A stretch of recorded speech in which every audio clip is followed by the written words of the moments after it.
What happens when a corporate girl ditches her weekend plan and boards a bus to Pune?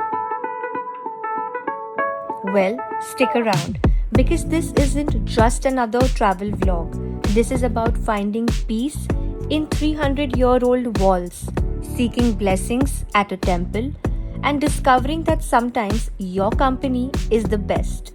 I am Khushbu Udeshi, and if you've ever felt like you've needed just to breathe, this one's for you. You got this, boo.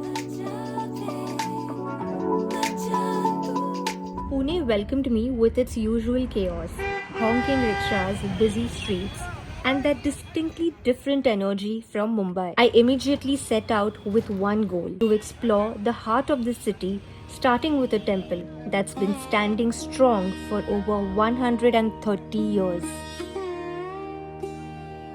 Back in the late 1800s, a Halwai named Dagru Sheth and his wife Lakshmi Bai lost their son in an epidemic. Their spiritual guru gave them an advice that would change Pune forever: build a temple dedicated to Lord Ganesha.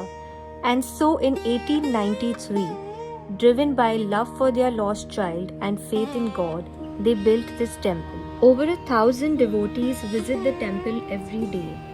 And standing there, I felt it all: the hope, the prayers, the healing. Hey, just a quick pause.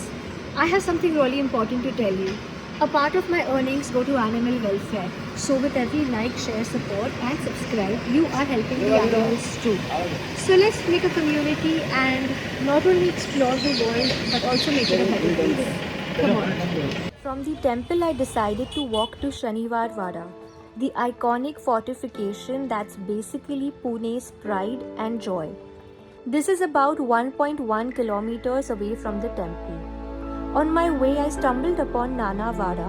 At Nana Wada, these walls have seen everything: the rise of the Maratha Empire, the betrayal, British invasions, India's journey to independence, and yet they stand strong, still, and resilient. The moment I had been waiting for: Shaniwar Wada.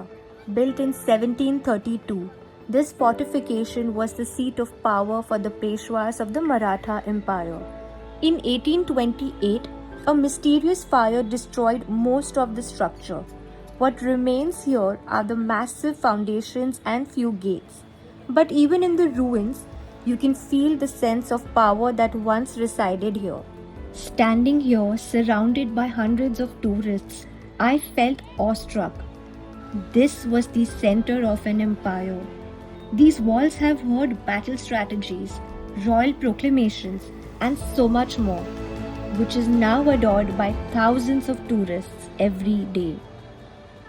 Since I had started super early from Mumbai, I decided to call it a day earlier than usual.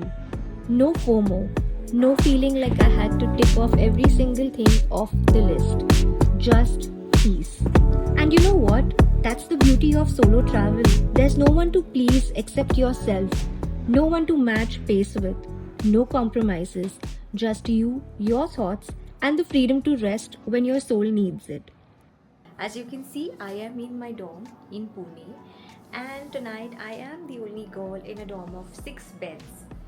So, good for me. I get this whole space for myself, so I can just settle down tonight and then actually plan all the places that I have to visit tomorrow. So I'm going to just relax tonight. I'm going to unwind. I'm going to have like a good night's sleep, and I'm also going to have some good food in some time because apparently this dorm has like really good food.